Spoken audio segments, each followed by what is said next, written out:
Ja, jetzt wird es langsam interessant. Willkommen weiterhin bei unserem Flug, bei unserem Todesflug in die Alpen. Wir haben langsam und allmählich den spanischen Luftraum verlassen und sind dabei, in den französischen Luftraum, in den Bereich der Alpen einzutauchen. Wir erreichen in Kürze die Flugfläche 380, FL 380, 38.000 Fuß. Und dann werden sich die Ereignisse überschlagen. Wenn das jetzt bis jetzt ein bisschen zähflüssig alles war, es ist nun mal der gesamte Flug nochmal nachgestellt, wie er sich in etwa ereignet hat. Und da ist jetzt nichts, sagen wir mal, gekürzt. Gut, jetzt geht's weiter.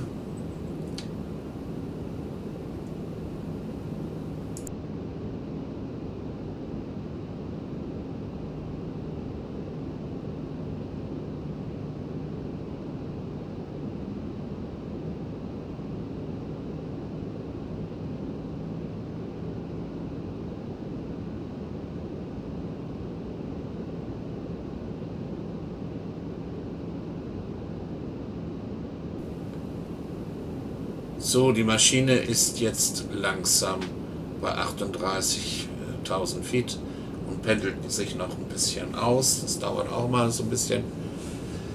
Ja, und jetzt geht es wieder weiter anhand des Unfallberichtes.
Um 10:27:20 Uhr mitteleuropäischer Zeit erreichte die Maschine ihre Reiseflughöhe von 38.000 Fuß.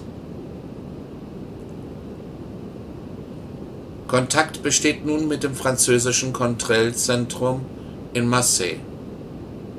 Die Maschine folgt der geplanten Route. Nichts deutet auf das hin, was in wenigen Minuten geschehen wird.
Um 10:27 Uhr erreicht die Maschine ihre Reiseflughöhe von 38.000 Fuß.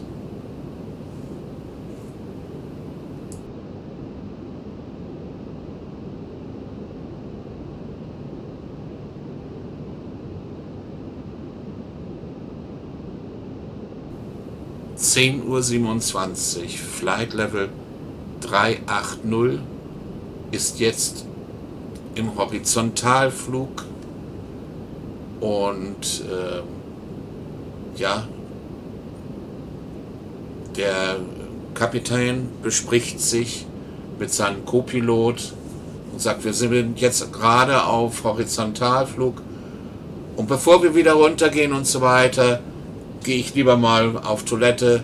Ist das okay für dich? Klar, sagt der Co-Pilot, du kannst ruhig auf Toilette gehen.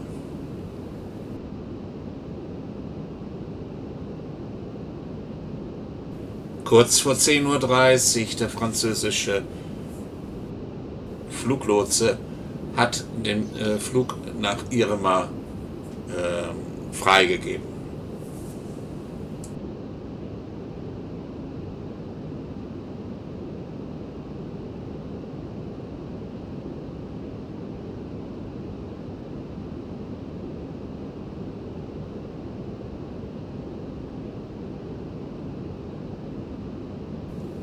Das Flugzeug befindet sich nun auf Kurs Richtung Irma.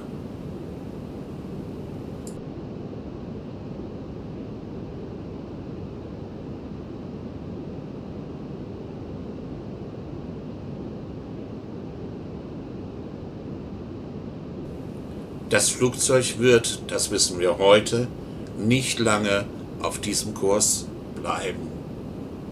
Tragische Ereignisse werden sich jetzt in den nächsten Minuten überschlagen.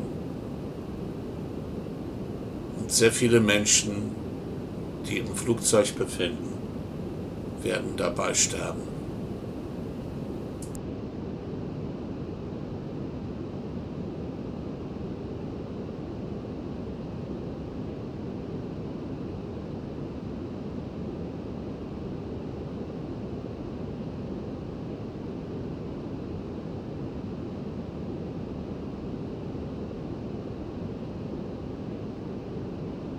Der Kapitän bestätigt dem Lotsen die Freigabe für den direkten Flug zum Navigationspunkt Irma.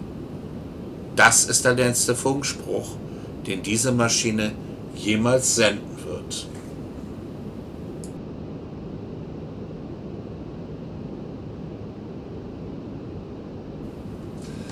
Wenige Sekunden später wendet sich der Kapitän an den Co-Piloten. Er sagt, dass er das Cockpit kurz verlassen werde und bittet ihn, den Funk zu übernehmen. Der Co-Pilot bestätigt. Der Kapitän verlässt das Cockpit. Um 10:30:24 Uhr hört man auf den Cockpit Voice Recorder, wie sich die Cockpit-Tür öffnet und 3 Sekunden später wieder schließt. Der Kapitän ist jetzt nicht mehr im Cockpit. Von diesem Moment an ist der Co-Pilot alleine vorne.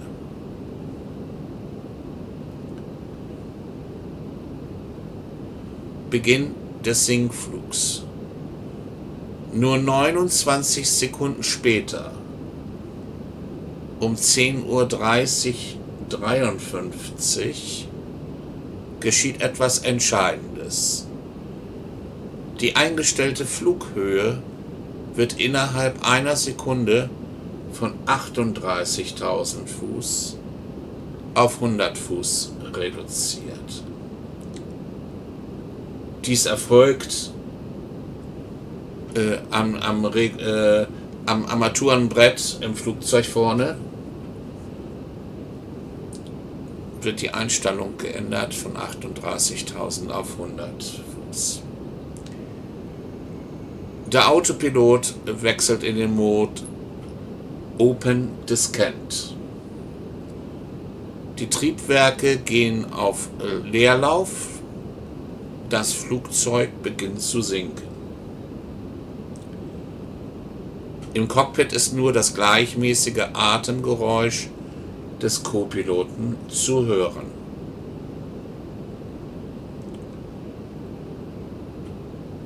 10:33 Uhr,